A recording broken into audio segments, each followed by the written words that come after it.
UN Chief Antonio Guterres said on Monday that he was appalled by reports of Palestinians killed and injured while seeking aid in Gaza. Here's UN spokesperson Stefan Dujarric. The Secretary General condemns the reported killings and injuries of Palestinians who were seeking aid in Gaza yesterday. It is unacceptable that Palestinians are risking their lives for food. The Secretary General calls for an immediate and independent investigation into these events and for perpetrators to be held accountable. On Sunday, Palestinian and international officials said at least 31 people had been killed, and dozens more were wounded near an aid distribution site operated by the US-based Gaza Humanitarian Foundation. We've had a shooting at the GHF Aid Distribution Centre near Rafah. British surgeon Victoria Rose said many of the injured were rushed to local hospitals, like the Nasser Hospital in Khan Yunis. These are all gunshot wounds, and as you can see behind me, we've got all the bays are full, and they're all gunshot wounds. It's absolute carnage here, and there are even more people in the main emergency department. Local health authorities said on Monday that several more Palestinians had been killed or wounded by Israeli fire near the same site. The Israeli military said it was aware of reports of casualties, and the incident was being thoroughly looked into. On Monday, the military said in a statement that troops operating overnight in Rafah had fired warning shots to prevent several suspects approaching them, adding the incident took place less than a mile away from the aid distribution site. It denied firing at people gathering to collect aid on Sunday. The Gaza Humanitarian Foundation, a private group sponsored by the United States and endorsed by Israel, said there had been no fatalities or injuries at its distribution site or the surrounding area. It said Sunday's distribution was carried out without incident, describing reports of deaths as fabricated by Hamas. Reuters could not independently verify what took place. The reported deaths and injuries are the latest in a series of incidents, underscoring the volatile security situation that has complicated aid delivery to Gaza, following the easing last month of an almost 3-month Israeli blockade. Hamas said on Saturday it was seeking amendments to a U.S.-backed proposal for a temporary ceasefire with Israel in Gaza. However, in a social media post, U.S. President Donald Trump's envoy Steve Witkoff rejected the Palestinian militant group's response as, quote, totally unacceptable, while Israeli Prime Minister Benjamin Netanyahu said on Saturday that Hamas is continuing its refusal of the proposal, so it will continue its action in Gaza for the return of hostages and defeat of Hamas. The plan includes a 60-day truce and the exchange of 28 of the 58 hostages still held in Gaza for more than 1,200 Palestinian prisoners and detainees, along with the entry of humanitarian aid into the enclave. Hamas said it was willing to release 10 living hostages and hand over the bodies of 18 dead in exchange for Palestinian prisoners in Israeli prisons. But it reiterated demands for an end to the war and withdrawal of Israeli troops from Gaza, conditions Israel has rejected. Israel has demanded the complete disarmament of the group and its dismantling as a military and governing force, along with the return of all 58 remaining hostages. Trump said on Friday he believed a ceasefire agreement was close after the latest proposals, and the White House said on Thursday that Israel had agreed to the terms. Also on Saturday, the Israeli military said it had killed Mohammed Sinwar, Hamas's Gaza chief, on May 13th, confirming what Netanyahu said earlier this week. Hamas has neither confirmed nor denied his death. Britain will expand its nuclear-powered attack submarine fleet as part of a defence review. The review is designed to prepare the country to fight a modern war and counter the threat from Russia. Prime Minister Keir Starmer, like other European leaders, is racing to rebuild the UK's military capabilities. That's after Donald Trump told the continent it needed to take more responsibility for its own security. We are investing £15 billion in our sovereign warhead programme to secure our deterrent for decades to come, creating 9,000 jobs and thousands more in supply chains across the country. Monday's strategic defence review is to call for Britain's armed forces to move to a state of warfighting readiness and reverse its post-Cold War military decline.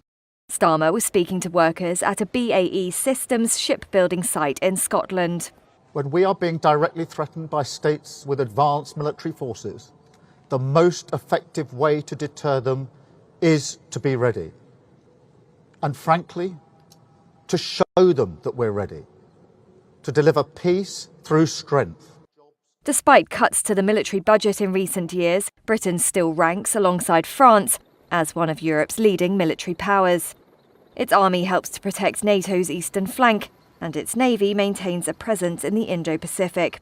But the army, with over 70,000 full-time trained soldiers, is the smallest since the Napoleonic era. Starmer has sought to cast the higher defence spending as a way to create jobs and wealth, as he juggles severely strained public finances and a slow-growing economy. The report, to be accepted by government, contains 62 recommendations. The announcement on new submarines helped lift the share prices of defence groups Babcock, BAE and Rolls-Royce.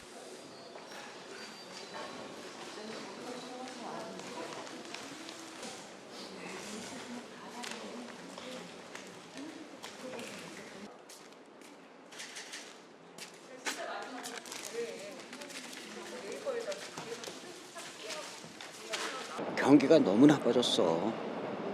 나만 그런 게 아니라 모든 사람이. I hope the issues surrounding martial law are addressed more clearly and transparently. 경제가 좀 좋아졌으면 좋겠고. 두 번째, 우리 국민이 양극화. From my perspective, there are still many things that don't make sense, and I'd like to see them properly resolved. 합쳐져가지고 우리 대한민국 발전을 좀 할 수 있게끔 그랬으면 좋겠어요. 관세 때문에 영향을 많이 받고 있는데. Tariffs are having a huge impact on us, and with the leadership seat currently vacant, we're in an urgent situation, especially when it comes to things like nuclear plant exports and tariff negotiations. I hope the next president is someone who can provide clear direction and facilitate cooperation among ministries in these areas. 그런 부분을 빨리 좀 조절을 할 수 있었으면 좋겠어요.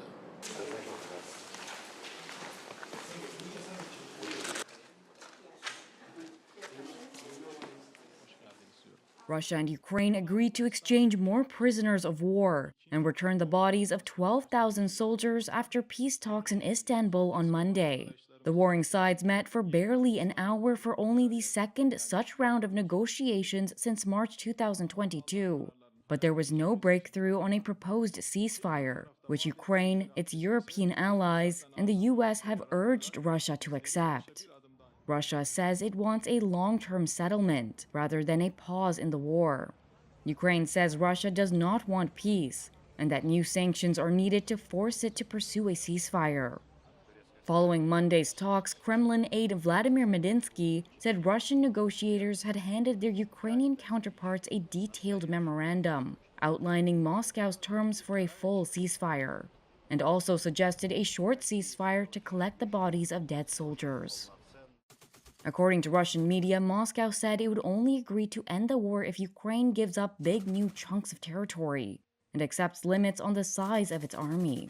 Ukraine has repeatedly rejected the Russian conditions as tantamount to surrender. Later, Ukraine's defense minister Rustem Umerov provided some details on the negotiations.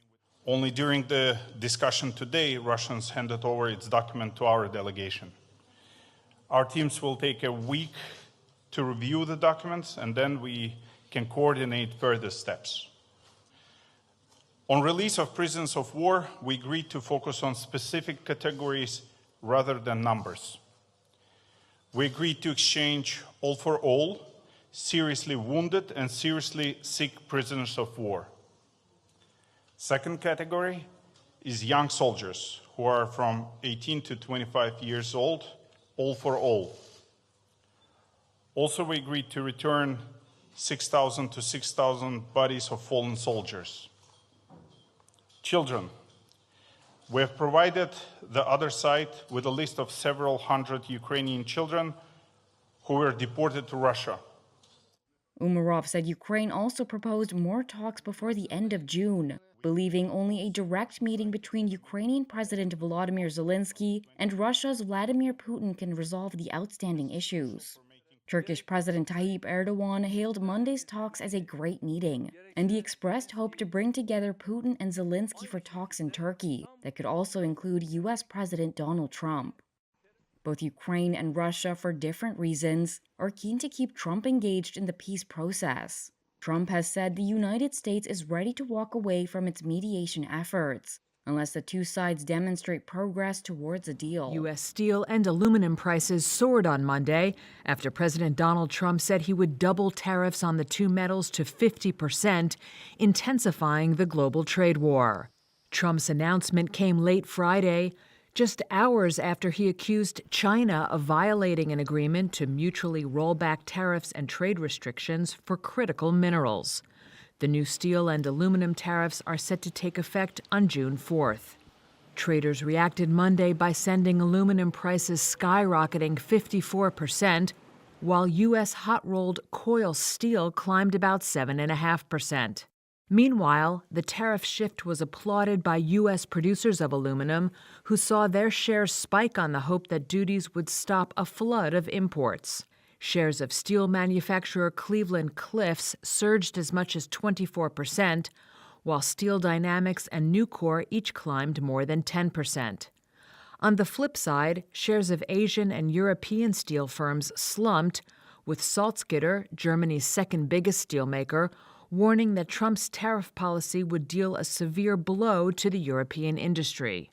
The U.S. is the world's largest steel importer, excluding the European Union, with more than 26 million tons of steel imported in 2024, according to the Department of Commerce. While some industry experts questioned whether the tariffs would be implemented as stated in light of Trump's previous reversals, they said uncertainty and climbing prices of the metals would dampen industrial activity.